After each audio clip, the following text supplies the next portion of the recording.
feito por roteiristas que eram jornalistas que gostavam de ficção científica. Então, eram roteiros que tinham uma inteligência um pouco maior, digamos, do que o padrão dos super-heróis tem na atualidade.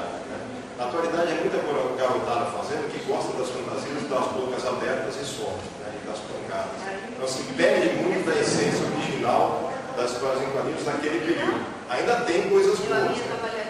Os quadrinhos super-heróis eles evoluíram com quaisquer outros quadrinhos, com quaisquer outras expressões artísticas. Tem roteiristas que usam nanotecnologia, que usam o desenvolvimento da ciência para abordar isso nos quadrinhos de uma forma metódica, com pesquisa muito boas, e são até mais para o público adulto atualmente. Né? Mas os da adolescência eles perderam muito essa essência que eu identifiquei nesse período da década de 70, 80, e um pouquinho do início dos 90. Né? E como a minha formação também é espiritualidade, não é religiosa no sentido de alguma religião específica, mas eu classifico a palavra religião como a base é religar, então é uma religação, uma reconexão. Eu uso o termo espiritualidade para não identificar com nenhuma das religiões. Mas vocês vão ver que esse trabalho identifica um pouco com a questão de Cristo, de Jesus Cristo, quer dizer, da religião católica, mais por causa do que eu fui identificando. Elas são necessárias para a nossa manutenção psíquica. Né? Por exemplo, o cinema, o teatro, a música, a dança, né? Os quadrinhos, a pintura, a gravura, todas as artes, e mesmo a ciência, que é uma arte também, essa desvinculação de ciência e arte é uma questão cartesiana e está sendo reaglutinada atualmente, né? Que se perdeu, foi se dividindo ciência e arte, mas isso não existe. Né? Na minha visão, o Einstein, por exemplo, era um artista cientista, assim como o Da Vinci foi. Né? Então, essa visão de separação não existe na minha concepção, na atualidade está sendo aglutinada. Todas essas manifestações de ciência e de arte, elas vêm em algumas bases antropológicas como a questão de nós, no nosso evoluir, assim, em que há um elo perdido, houve um elo perdido, né? Os primitivos que viraram e continuaram sendo macacos, gorilas, orangotangos, e outra linha que foi para o homem. Né? Na evolução da ciência, a antropologia, tem uma linha da antropologia que defende que quando a gente foi descendo da copa da árvore, foi ficando ereto, cada vez mais perdendo a cauda, buscando alimento fora das copas, devido também a mudanças climáticas, a nossa mudança de ângulo até do cérebro e mudança de alimentação, que antes a ciência pensava que era a carne que trazia a proteína que gerida, foi transformando as áreas cerebrais, hoje eles acham que é mais o amido que causou essa transformação, junto com a incidência de raios solares no ângulo diferenciado do cérebro, nosso cérebro foi se ampliando, amplificando, as estruturas também se amplificando, até ter o neocórtex no homem, que é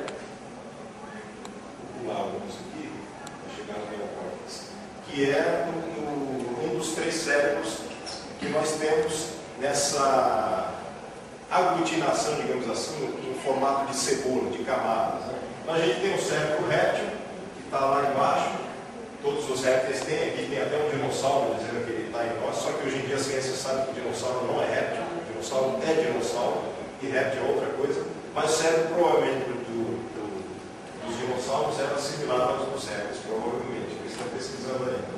E não dá para saber que não tem nenhum dinossauro vivo, só répteis, né? São os crocodilos. O sistema tem o réptil, tem o límbico e tem o neocórtex, só tem nos homens. Então, nós chegamos ao neocórtex na atualidade, nós temos isso. E não quer dizer que parou aí. O Maturana, um biólogo, ele defende que a nossa evolução é uma evolução natural, completando a evolução de todo o sistema vivo. Por exemplo, a formiga, lá, os insetos têm a trofolaxe, né, que eles fazem a troca de fluidos como uma comunicação. E nós temos a manifestação da comunicação e, para o Maturana, o amor, como uma instância máxima e que ainda está em evolução, né, como falou aí. Posto isso, tem o Valdemar de Gregory. Valdemar de Gregory é um cibernético social. O que é uma profissão de cibernético social?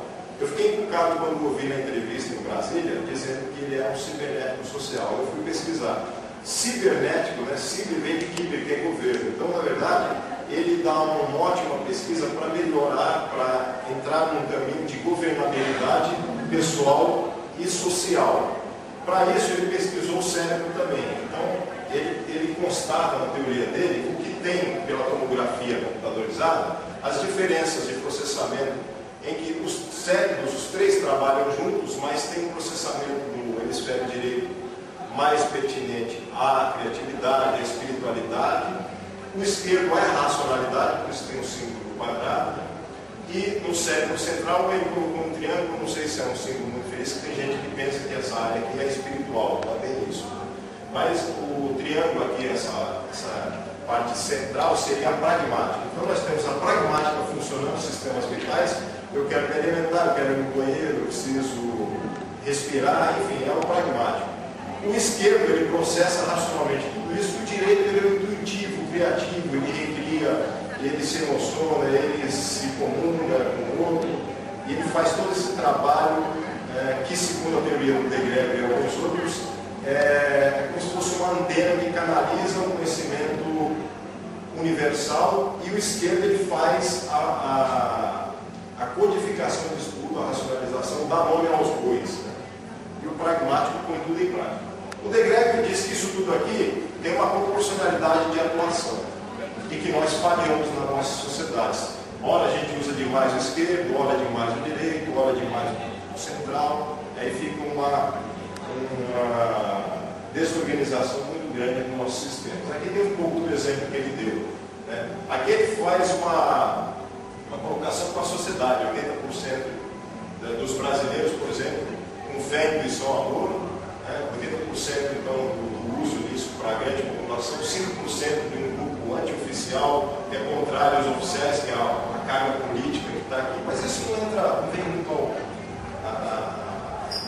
nessa minha teoria, não tem muito propósito, mas para mostrar que tem essa oscilação. Aqui mais um pouco só para colocar a ciência atual pesquisando através da tomografia computadorizada como é que processa o hemisfério direito, esquerdo. A palestrante anterior falou o equipamento de vocês, eu não sei bem como é que ele funciona depois. Não como uma tomografia computadorizada. Na tomografia eles colocam lá os budistas, os padres, os cientistas, eles verificam como é que está sendo a atuação. Por exemplo, dos que estão meditando, antes da meditação, durante, eles percebem que no hemisfério direito há áreas lá que se ampliam muito dos que estão meditando, por exemplo. O que tem os super-heróis a ver com tudo isso? Bom, eu lendo os super-heróis, percebi que tem muito da informação dessa questão da espiritualidade, da fé, da amorosidade, da questão também de buscar uma identidade. Os super-heróis têm uma identidade e uma força sobre-humana, entre aspas, e mental, que não tem um humano normal. Mas hoje em dia, por essas pesquisas de tomografia, eles estão descobrindo que o ser humano tem todas as capacidades de se ampliar na inteligência. E o Degreve defendia isso, que, aliás, no livro dele já defende que você é um psíquico, por exemplo, só que você não sabe disso. O que é um psíquico? Não é nenhuma mágica, nem nada disso, é que você tem dons que são ativados no seu cérebro e que você pode trabalhar com isso de uma forma criativa também. E que você fecha essas áreas não atuando, né? Não ativando-as através de problemas que nós temos no nosso cotidiano, quando estamos muito em beta. Eu estou em beta agora, tentando ficar em beta o tempo todo para explicar o melhor possível isso para vocês.